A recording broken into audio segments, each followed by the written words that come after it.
Amém, Senhor Jesus. Graças ao Senhor por mais uma palavra que vamos ouvir baseado nesses livros, Fundamentos da Fé Cristã.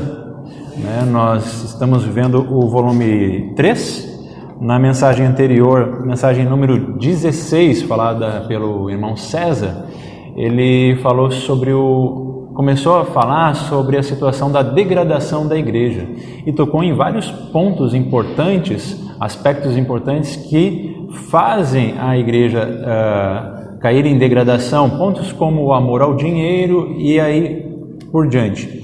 Mas hoje a gente vai falar o capítulo 17, do volume 3, ainda dentro do assunto degradação da igreja, parte 2. Só que hoje nós vamos falar o aspecto vinculado às igrejas que são citadas lá em Apocalipse capítulo 2 e 3. Senhor Jesus, que o Senhor possa nos dar sabedoria e entendimento para que a gente possa captar essa mensagem, para as nossas vidas. E aqui ruminando esse livro, para poder passar para os irmãos, a gente vê que a degradação, ela tem algo bem mais profundo, além do que foi falado na última mensagem, que é a questão da mistura da igreja, quando a igreja acaba se misturando com algo, com filosofias, com política, com religião, com ideologias, culturas. Então, essa é uma artimanha de Satanás para poder atacar a igreja e fazer a igreja cair em degradação. Apocalipse, ele foi escrito pelo pelo apóstolo João, Ele não foi martirizado na época, mas ele foi enviado para a ilha de Patmos, como uma detenção. E lá ele escreveu a carta às 7 igrejas. O Senhor revelou algo para ele e ele escreveu, essas cartas. E aí a gente pode tirar algo positivo em cada uma delas, com exceção da igreja Senhor Jesus, com exceção da igreja em Esmirna e Filadélfia, foram as duas únicas igrejas que não receberam admoestações, advertências. As outras 5 igrejas, elas receberam advertências, de Deus, do Espírito. E a gente vai ver aqui então, começando pela igreja em Éfeso. O que tinha, de problema, o que aconteceu, de degradação na igreja em Éfeso? Vamos abrir ali em Apocalipse, capítulo 2, onde fala sobre a igreja em Éfeso. A igreja em Éfeso, ela começou bem, ela tinha amor, ela era uma igreja muito ativa, ela odiava não suportava homens maus, botava em prova, homens que se declaravam apóstolos e achavam eles como mentirosos, e odiava também obras de nicolaítas, onde as pessoas tentavam impor a sua autoridade sobre a igreja, Eles tinham esse temor, eles não aceitavam essa situação, Porém, ali no versículo 4, ele cita o seguinte, Deus falando, o Espírito falando para a igreja: tenho, porém, contra ti que abandonaste o teu primeiro amor. Então, de todos esses aspectos positivos, a atenção, a advertência que o Espírito fez para a igreja em Éfeso foi que eles abandonaram o primeiro amor. E esse primeiro aqui, ele não se refere como a primeira coisa que você amou, mas sim, ele se refere ao melhor amor que eles tinham, Eles não tinham mais esse melhor amor, pelas coisas de Deus, não tinham esse melhor amor pelo Senhor, né? Eles simplesmente estavam cumprindo, porém não perderam, né? E aqui nessa advertência, no versículo 5, ele fala, né? Lembra-te, pois, de onde caíste, arrepende-te e volta à prática das primeiras obras. Então aqui o Senhor, ele sempre dá a oportunidade de arrependimento. Graças ao Senhor, porque o nosso Deus é um Deus de misericórdia. Nosso Deus, ele nunca vem, se você erra, né? Ele nunca vem já com uma espada cortando a tua cabeça, né? Mas ele sempre te dá a oportunidade de arrependimento.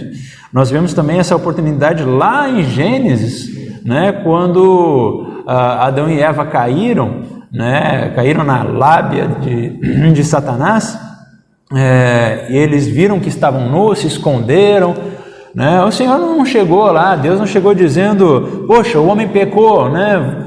Não chegou dessa forma, mas ele chegou perguntando, Adão, né? Onde estás? Ali era um momento de Adão e Eva dizerem, Senhor, pequei, né? Me arrependi, né? Infelizmente eu pequei. Era uma oportunidade, porque ele não chegou condenando, ele chegou perguntando, né? Onde estás? E ali nós conhecemos a história, né? E a consequência aqui, né, caso não houvesse o arrependimento da igreja em Éfeso, era: venho a ti, se não, venho a ti e moverei do seu lugar o seu candeeiro, caso não te arrependas. Ou seja, a posição de igreja em Éfeso seria tirada, né? Ela não seria mais, caso não se arrependesse.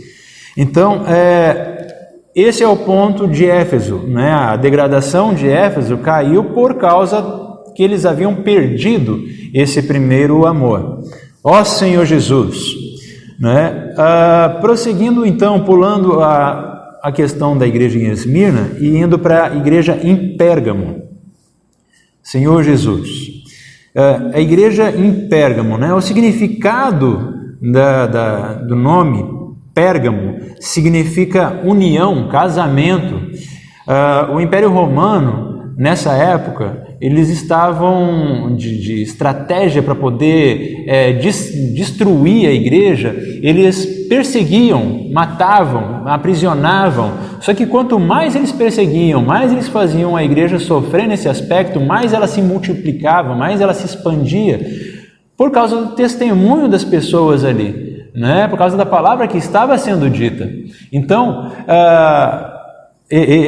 a gente vê que a estratégia de perseguição, né, não deu certo. Por causa disso, Balaque, né, o rei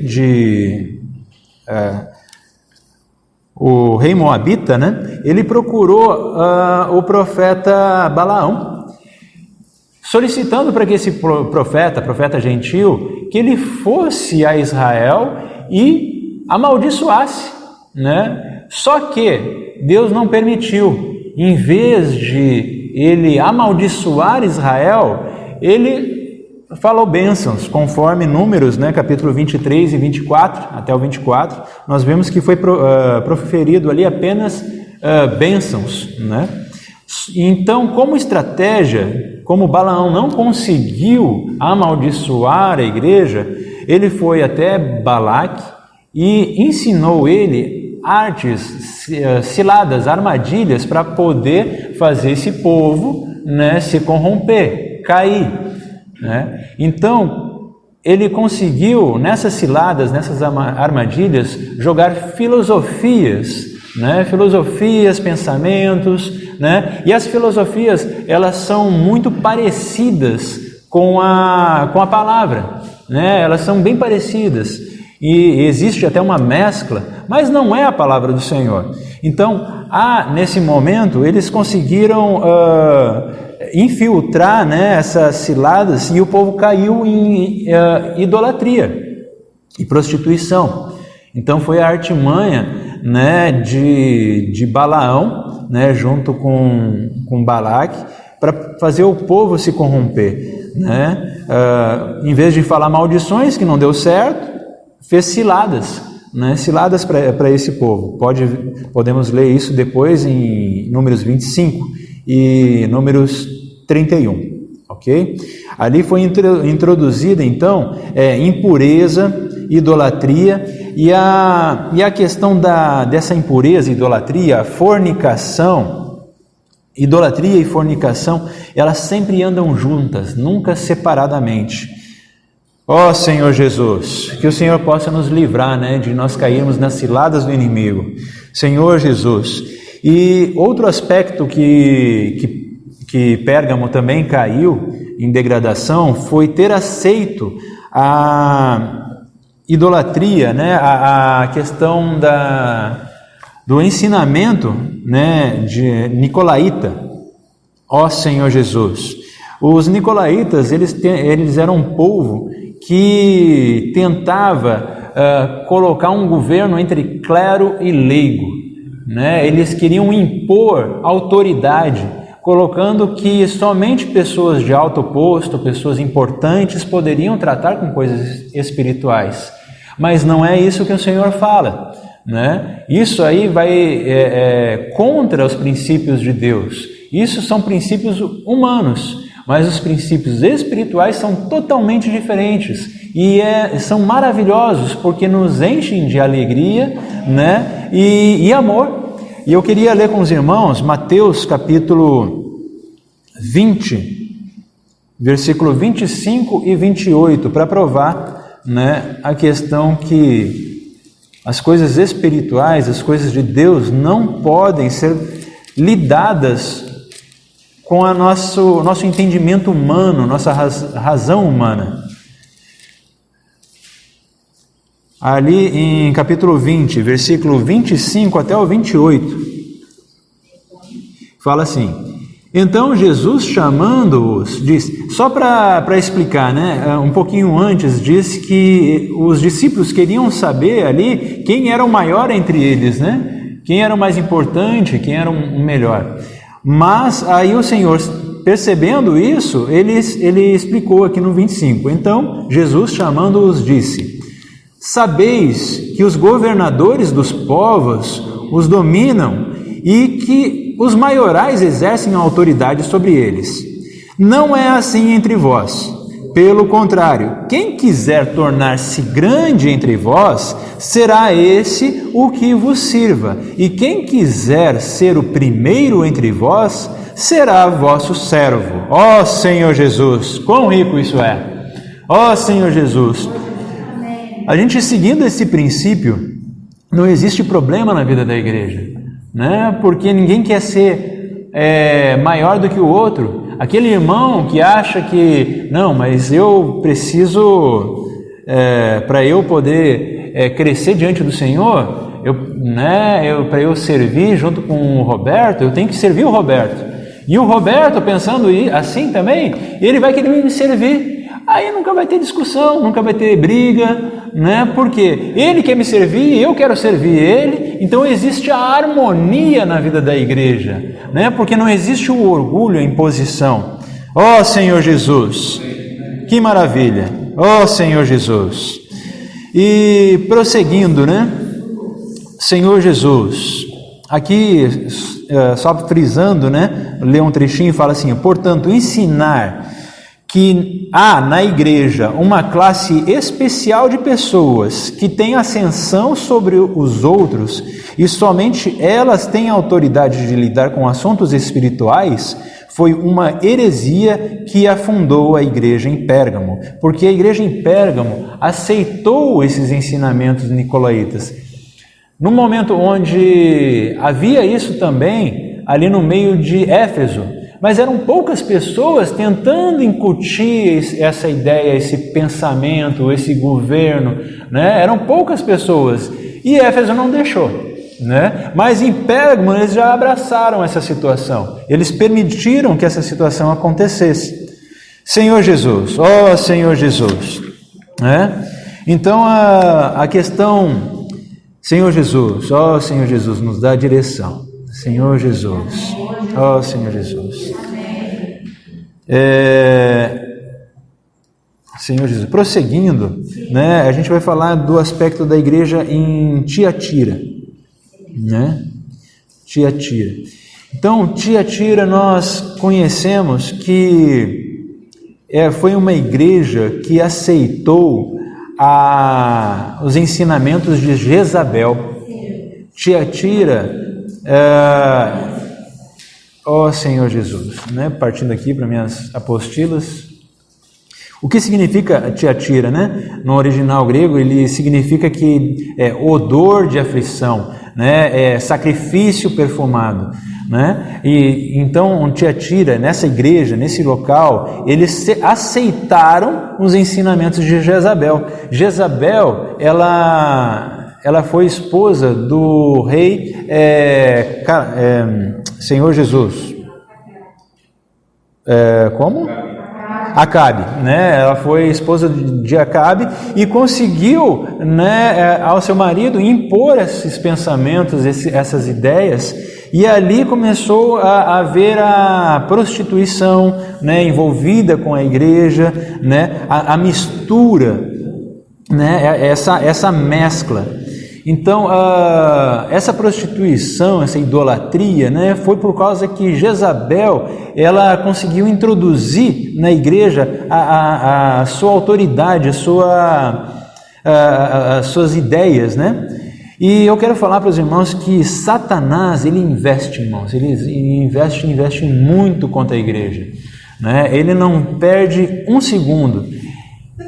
Então, quando Satanás não consegue atacar a igreja com questão de prostituição, idolatria ao dinheiro e etc., ele vai tentar de alguma forma impor as suas ideias para poder nos afastar, né, da santidade e purezas devidas a Cristo.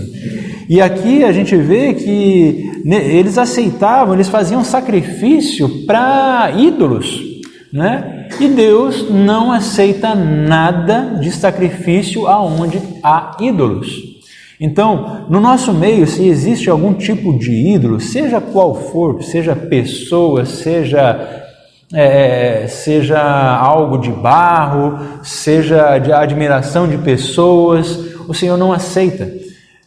Deus é a única pessoa que deve ser idolatrada, né? A única pessoa que deve ser aceita como Deus para fazer sacrifícios a Ele. Então, Deus não aceitava, né? Ó Senhor Jesus. E aqui, voltando para Apocalipse, capítulo 2, né? Senhor Jesus, ó Senhor Jesus. Senhor Jesus.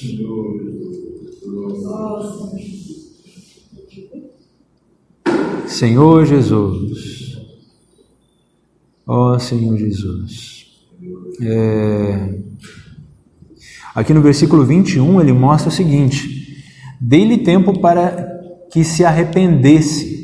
Ela, todavia, não quer arrepender-se da sua prostituição. Ele está falando de Jezabel, que até a esta mulher, né, Deus deu oportunidade para que ela se arrependesse, né? Aí ele fala aqui do que aconteceria, né, por causa do não arrependimento. Ó Senhor Jesus.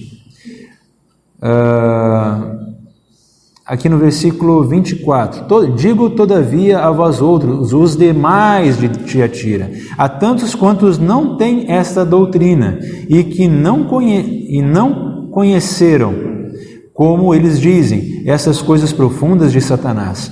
Outra carga não jogarei sobre vós, tão somente conservai o que tendes até que eu venha. Ao vencedor que guardar até o fim as minhas obras, eu lhe darei autoridade sobre as nações.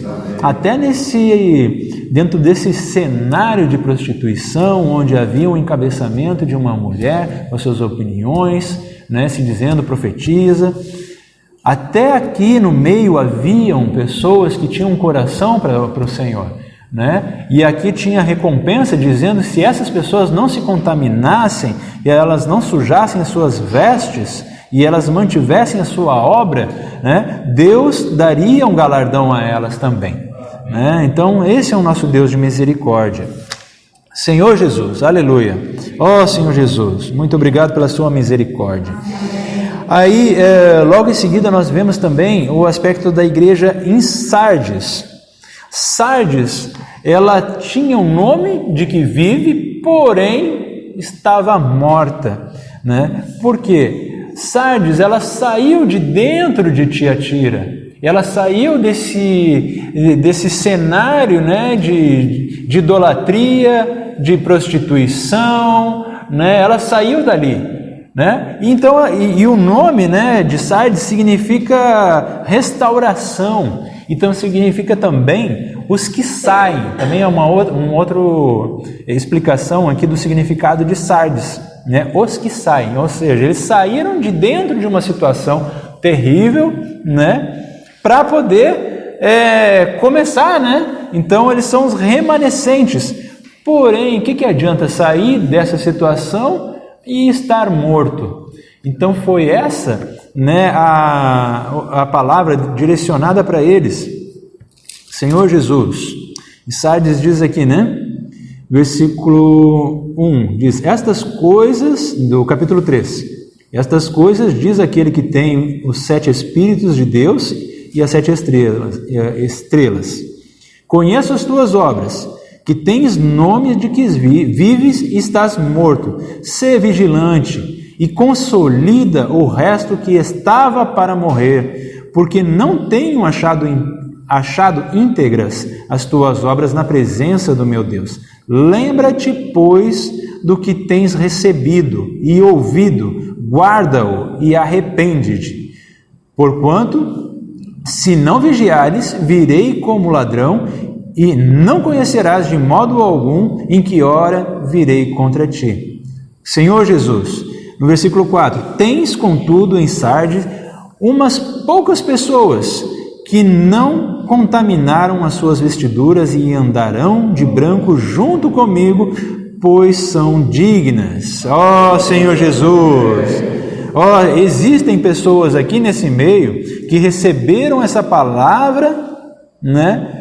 Ali dentro o Espírito, né, falou para essas pessoas, para esses irmãos dentro da igreja em Tiatira, eles receberam essa palavra, mas só que não conseguiram consolidar, não conseguiram botar em prática nas palavras, eles só receberam uma doutrina. Então, receber a doutrina, você fica uma religião, uma igreja morta, você tem que viver aquilo que você ouve.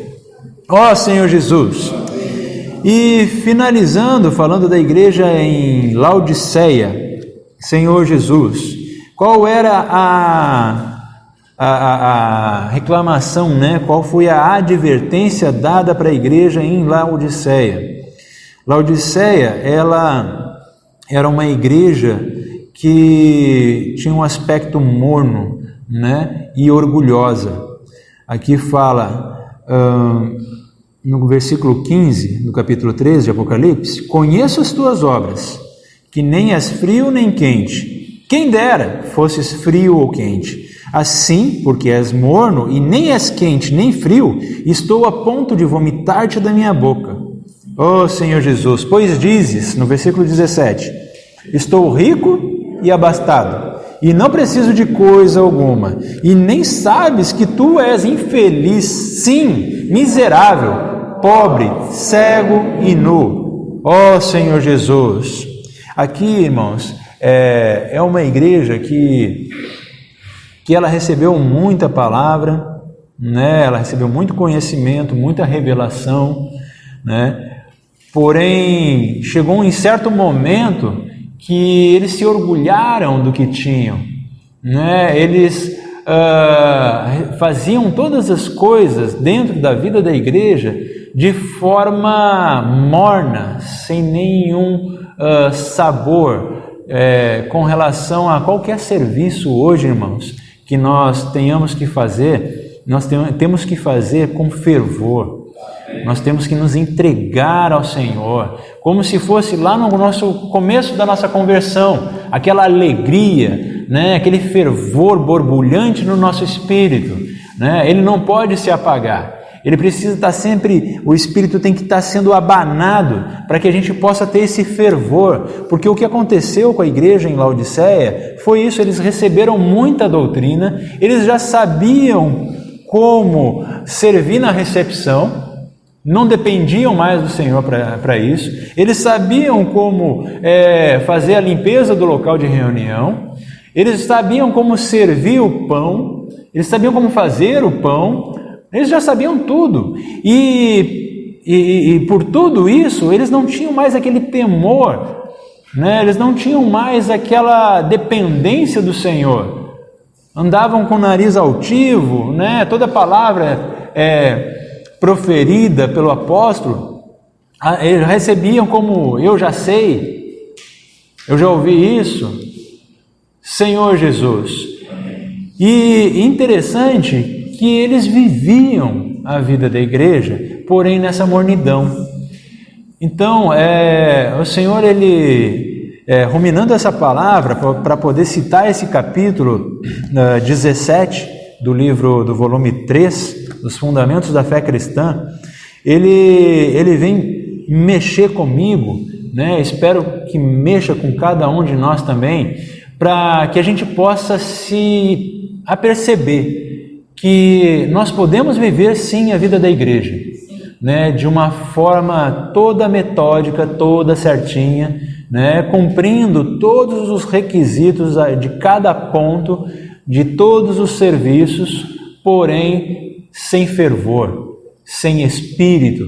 E se a gente faz isso sem fervor e sem espírito, a resposta do Senhor é essa que Ele falou para a igreja em Laodiceia: não és quente nem frio, estou a ponto de vomitar-te da minha boca.